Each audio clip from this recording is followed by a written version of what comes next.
Hello everyone, it's Michelle Hill, the speech language pathologist here to talk to you today about outpatient therapy and home health therapy. I just announced that I took a position with a company called Collective Therapy. You can go to their website, www.collectivetherapy.org. They are a mobile outpatient company in the Charlotte area.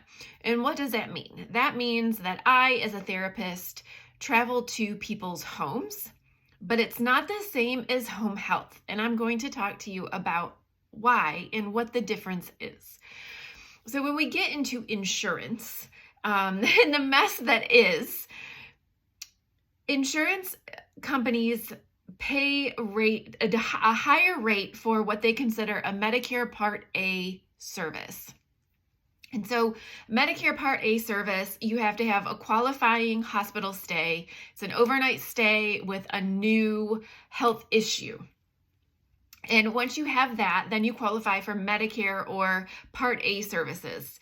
Even if you have private insurance, I think you have to double check how this works, but this is for Medicare people, okay? Excuse me.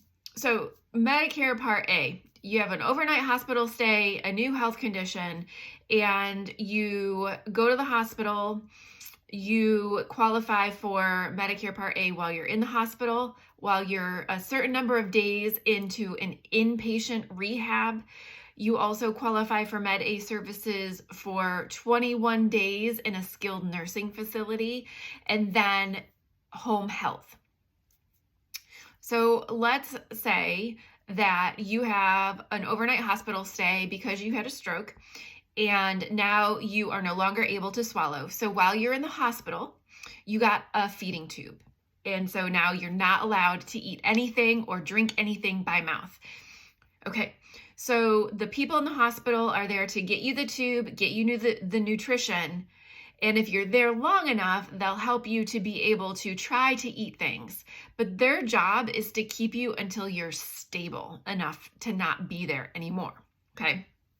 And so after that, you either go to, if you have a lot of impairments, you're going to try to go to inpatient rehab so they can work with you there, which is a rehab facility that has the perks of a hospital, but it's different than skilled nursing, okay?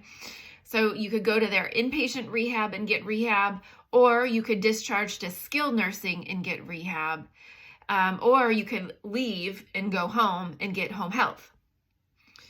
But either way, the therapists that are working with you in that initial period of time are going to try to get you as independent as possible. And so the rules kind of vary, but for inpatient rehab, they work really, really hard to get you so that you can go home. Typically, people won't go into inpatient rehab if just speech, language, or swallowing is involved. They'll typically go to skilled nursing or go home on home health. But if you have a lot of physical impairments, like you can't walk or, get yourself dressed and all of that, then inpatient rehab is a good place to go. They'll get you as functional as possible and work with you until you are ready to be discharged and safe to go home. Skilled nursing is kind of the same way. It's a different environment. You will get intensive rehab and you'll stay in their facility. You will get rehab 5 days a week most of the time. And they will work with you to get you to the highest level until either you decide after your 21st day that you don't want to pay the 20% copay, or if you decide to stay there and pay the 20% copay, they'll keep working with you until you're ready to be done, until you quit making progress or you've met your goals, okay? And then so let's say that you had this feeding tube and you decided that you were going to go to skilled nursing. And so skilled nursing worked with you and they got you to the point where you were on puree and honey thick liquids, but you were eating a regular diet before. And you decide that you're going to go home. Sorry, the sun is like really funky right now. I apologize for the weird lighting. We're low tech here in the Michelle Hill home office. Anyway, so they're going to get you skilled nursing, let's say you go home with home health after your 21st day, and the people in skilled nursing only got you to puree and honey thick. The people in home health that come to your house really are only going to be able to get you to where you're functional on that diet, and then they have to discharge you. They can't really work on diet advancement as much as a Part B outpatient can. Medicare Part A and Medicare Part B are held to different rules and requirements because, well, let's face it, Medicare Part A or any Part A patient gets reimbursed more for Part A services than they do for Part B. So, of course, any insurance company wants you to go with the lesser cost of therapy than stay in the highest cost and just keep going. So there's a limit to what home health can do. So let's say they got you to, so you were on puree and honey. So let's say you're on now a soft diet with what they call nectar thick liquids. And there's a whole, I know the international dysphagia diet, but most people general people don't know about that. So we're going to call it soft diet, ground meat, nectar thick liquid.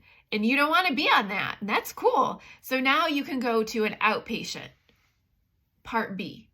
And it is Part B that they can work with you as long as you're making progress and you're progressing, they can get you back to where you want to be. It is our job. That's what we do our job for. We do our job to be out of a job, which is, anyway. So Part B is outpatient therapy. And now we're kind of lucky in that we have clinics and we have mobile. And so if you choose, like, say you don't want people coming into your house, I don't want people coming into my house, you can choose to go to a clinic and they will give you outpatient therapy services, PT, OT, speech. It's awesome. Highly recommend it. I think everybody should have therapy. Speech therapy, physical therapy, occupational therapy, and yes, mental health therapy. We all need it. Anywho, or you can choose to go with a mobile company who will send therapists to your house. And so that's what I'm working for. I am working for a mobile outpatient company covered by Part B reimbursements. I will be coming to your home and doing your therapy. It's going to be awesome. Anyway, so there is a rule that you cannot. It's an insurance rule, not a Michelle rule, not a outpatient therapy clinic rule. It is an insurance rule. You cannot receive Part A and Part B services at the same time. And that's why it's so important to make sure if you are going to sign up for Part B outpatient services and you've had home health, make sure that they have discharged your case, or your Part B outpatient therapy company isn't going to get paid. You cannot have both at the same time. So if you are receiving home health nursing but no home health therapy, they've discharged you, sorry, can't come in and see you because you're receiving a Part A service. So we wouldn't be able to come in as a Part B therapy company until you were done with the nursing or whatever home health piece you have in place. And we can't come in until the case has been discharged. So there is my 10-minute explanation as to the difference between mobile outpatient therapy and home health therapy. They're two different payer sources. They are paid differently. They have different rules. You can't have both at the same time.